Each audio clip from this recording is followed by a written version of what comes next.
Topic है full employment equilibrium.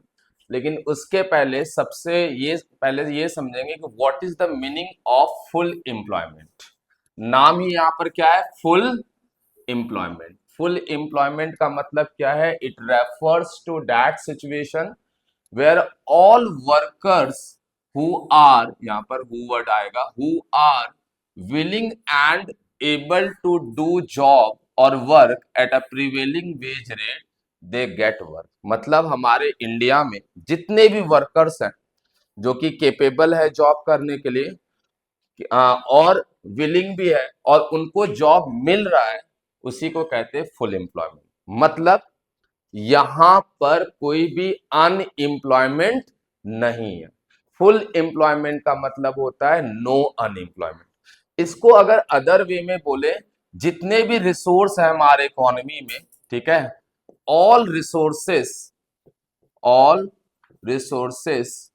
Have fully utilized, this is called full employment, right? Resource means labor and capital। Resource किसको कहते हैं, labour और capital. किसी चीज को प्रोड्यूस करने के लिए किसकी जरूरत होती है, लेबर और कैपिटल की जरूरत होती है। तो हमारे इकोनॉमी में जितने भी लेबर है और जितने भी कैपिटल है वो सारा का सारा फुल्ली यूटिलाइज्ड है। अब कोई भी, ना तो कोई एक्स्ट्रा लेबर बचा हुआ है और ना ही कोई एक्स्ट्रा कैपिटल बचा हुआ है। This is called full employment. Got it? समझ आ गया? बहुत छोटे शब्दों में समझा रहा हूं, नो अनएम्प्लॉयमेंट। इकोनॉमी में कोई भी अनएम्प्लॉयमेंट नहीं है, that is called full employment, right? Okay, अब इसको कंटिन्यू करके अवनीश रहने देते हैं, उसी में कट कर देंगे, है ना? ठीक है, ओके, मैं पढ़ा रहा हूं अपना, राइट? चलिए, अब फुल एम्प्लॉयमेंट तो हमें समझ में आ गया कि फुल एम्प्लॉयमेंट क्या है। अब टॉपिक है what is full employment equilibrium. ठीक है, टॉपिक है what is full employment equilibrium. इसको समझते हैं कि फुल एम्प्लॉयमेंट इक्विलिब्रियम क्या है।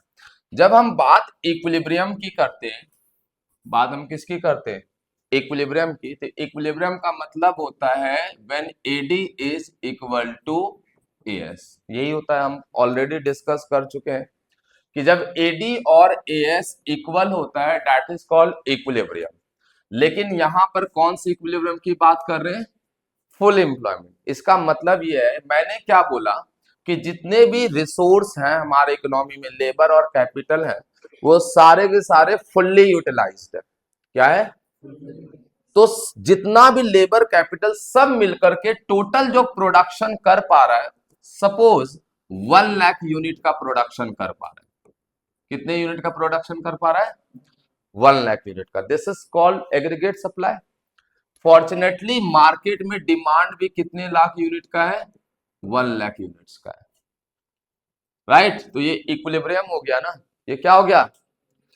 अब मैं क्या बोल रहा हूं, दोबारा मैं बोल रहा हूं कि जितने भी लेबर और कैपिटल थे सबको यूज करके कितना प्रोडक्शन हुआ है? 1 लाख का। इसका मतलब फुल एम्प्लॉयमेंट पे प्रोडक्शन हुआ है। फॉर्चुनेटली डिमांड भी कितना है, राइट? तो दिस इज कॉल्ड इक्विलिब्रियम। लेकिन किस सिचुएशन पर? एट फुल एम्प्लॉयमेंट पर, एट फुल एम्प्लॉयमेंट। अब आप कहेंगे कि सर पहले भी हमने पढ़ा है कि जब एडी इक्वल्स टू एएस होता है तो वो इक्विलिब्रियम है, और अभी भी आपने पढ़ाया कि AD AS equals to equilibrium है। तो दोनों में डिफरेंस क्या है? पहले वाले केस में हमने ये वर्ड यूज नहीं किया था कि फुल एम्प्लॉयमेंट पे काम कर रहे हैं, राइट? अब वाले केस में हम यूज कर रहे हैं। पहले वाले केस में अगर एडी ग्रेटर देन एएस था तो we can produce more output, हमने पढ़ा था ना, वी कैन प्रोड्यूस। लेकिन यहां पर जब ऑलरेडी फुल एम्प्लॉयमेंट है और आप कोई भी लेबर को, एक्स्ट्रा लेबर आपके पास बचा ही नहीं है, तो अगर एडी ग्रेटर देन एएस हो जाएगा, क्या प्रोड्यूस कर पाओगे आप? नहीं कर पाओगे। यही डिफरेंस है। फुल एम्प्लॉयमेंट मतलब maximum output of an economy, maximum production of an economy. Paper में अगर आता है कि what do you mean by full employment equilibrium, explain it on the diagram. ठीक है, तो आप कैसे एक्सप्लेन करेंगे, समझिए। सबसे पहले डेफिनेशन लिखेंगे, ठीक है? डेफिनेशन लिखेंगे, full employment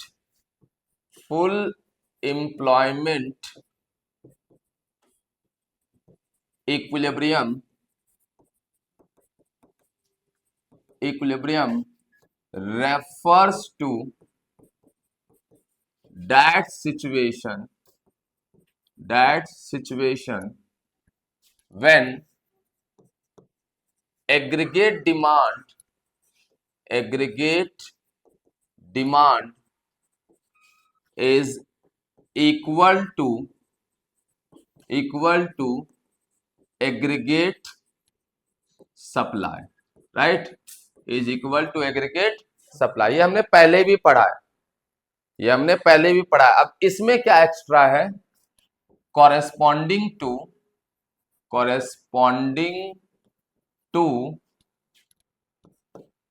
full employment level, right? corresponding to full employment level। यहां पर AD is equal to AS है at full employment level। Clear है? This is called full employment equilibrium। Diagram same है, कोई डिफरेंस नहीं है diagram का। अगर इसको हम डायग्राम में प्रेजेंट करें, देखिए अगर हम इसको डायग्राम में प्रेजेंट करें, ठीक है, तो पहले एक्स एक्सिस ड्रॉ करेंगे और फिर हम एक्स एक्सिस और वाई एक्सिस ड्रॉ करेंगे। यहां पर हमने लिया है origin, this is X axis, Y axis. यहां पर नेशनल इनकम ले सकते हैं, आउटपुट ले सकते हैं और एम्प्लॉयमेंट ले सकते हैं, ठीक है। और यहां पर एडी आएगा या सी प्लस किसे कहेंगे, आई कर। क्लियर है? उसके बाद हमने क्या किया है, एक 45 डिग्री लाइन लेंगे, ठीक है, जिसे हम कौन सा लाइन कहते हैं, इनकम लाइन कहते हैं। This is 45 degree line called as income line OY, right. AD curve हम ऑलरेडी हमने पढ़ा था कि एडी कर्व हमारा कैसा होता है, बताओ भाई।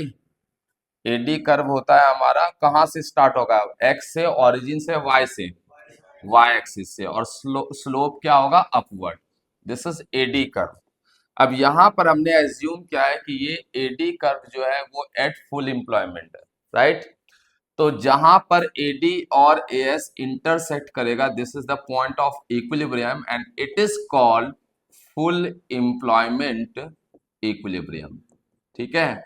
And corresponding two point E OQ is full employment equilibrium output, ठीक है। डिफरेंस क्या है, अब अगर आप OQ से ज्यादा प्रोडक्शन करना चाहे, you can not produce more output because the economy is already operating at full employment level. This is the difference between this and that equilibrium. Got it? Honestly बताओ, किसी को डाउट है, आ रहा है समझ में?